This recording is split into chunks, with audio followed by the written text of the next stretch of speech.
Spoiler alert, do not proceed if you have not watched the first 2 episodes of Criminal Minds, Evolution. Criminal Minds, Evolution is finally here. The Paramount Plus update saw members of the BOW reuniting for an intense new case involving an unconventional killer, Elliot Voit, Gilford, utilizing a social network, ironically, secured by Garcia, to groom his victims. With the investigation into their latest foe just getting started, Rossi, Prentiss and the rest of team have their hands full as they try to catch him before others get hurt. But Elliot, it turns out, isn't any typical unsub. In the closing minutes of the second episode, which dropped Thanksgiving Day, it's revealed that he's not just a ruthless, cold-hearted killer with vengeance on his mind. He's actually married to a beautiful wife and father to 2 young children, living in an expensive, cushy house. Elliot's wife, Bridget, is played by none other than Gilford's real-life wife of 10 years, Keely Sanchez. That surprising twist, if you want to call it that, will complicate the BOW's mission to catch Elliot once and for all. As Gilford explains, he was privy to some of Elliot's backstory when he signed on to play the villain on Criminal Minds, Evolution, sharing that he was given a broader preview of what will soon be revealed about his character as the season unfolds. They gave me the art, they told me the concept and they gave me an idea of what my origin story was. They gave me what they were thinking was going to happen with my house side life. And then I got the 3rd script pretty soon and there we get a lot more into his personal life, the actor tells ET. I think within those 3 scripts, it was very helpful. With a TV show, it takes 2 or 3 episodes to really click into who the character is. Then whatever scene they throw at you, it's like, cool. I know how this guy would do this, and luckily they're so collaborative on the show. Gilford acknowledges his claim to fame in Hollywood has been playing the lovable, unassuming good guy. But he credits one of his more recent roles, Midnight Mass, for possibly expanding people's perceptions of what he can do in front of the camera. I think that's part of why they wanted me to do it. Recently with Midnight Mass, which wasn't a good guy, he had a checkered path and he was a dark character. And I know that the writers, most of them saw that and loved it, Gilford says. And I think they felt like, oh okay, I can see him playing this twisted character. But we also want someone who can trick the world, the audience, but also the world he lives in, to liking him.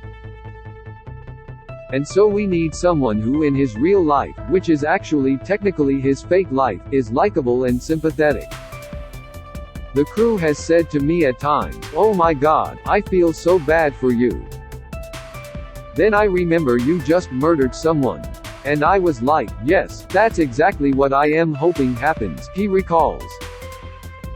He's a bad guy, but it's something I always say, everybody was a little boy or a little girl once. None of us were born evil. Things happened to us that got us there. And I think it would just raise that point that he didn't start evil, but in the wrong situation can become very much so. Gilford noted that the reveal at the end of episode 2, that Elliot is living a double life, is perfectly placed. Though it's particularly illuminating that he refers to that as his fake life. Especially since it's the first 2 episodes, we're here together and I think it's a WTF moment that will really get people, not only because they want to see what the story and the case, but to be like, what is that? Wait, what? He explains. And the next episode is very much going into that aspect of my life.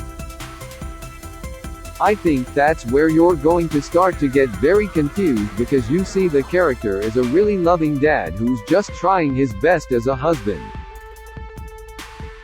He's got a job and is living a whole fantasy. Like, what is going on? And that's where you're going to be like, oh my god, my next neighbor could be a serial killer. And you would never know. How Sanchez came into the fray was a happy surprise, Gilford said. I was on my way to work one day and literally kissing her goodbye, and she picked up her phone, was like, "I just got an offer to play your wife on Criminal Minds." And I was like, "What? That's awesome." And then I went to work. I was like, "I heard you guys offered her a role. Is she going to do it?" "I hope so," he shares. "It's just been so fun. But there's days at work where you're having dark, heavy scenes with your make-believe wife, but when it's your real-life wife, it's heavy. We both will go home at the end of the day and we'll both be like, 'That was really gross,' have a drink and just shake it off. We're not people who bring our work home with us. It's one thing when you do these scenes with an actress and you're imagining, 'Well, this doesn't mean my life with my wife.' But then when you're actually having these interactions with your wife, but you're in this make-believe experience, it almost feels like bad therapy role-playing," Gilford admits. "We've worked together before, but we've never had this relationship between characters, so it's been fun to be at work together and do stuff with each other. I think she's such a good actress, and to get to have her as my scene partner is wonderful.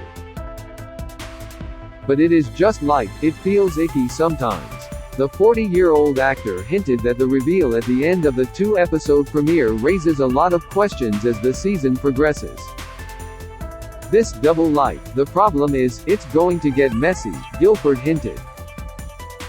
"I literally, last night, just got the final script and I haven't gotten a chance to read it yet.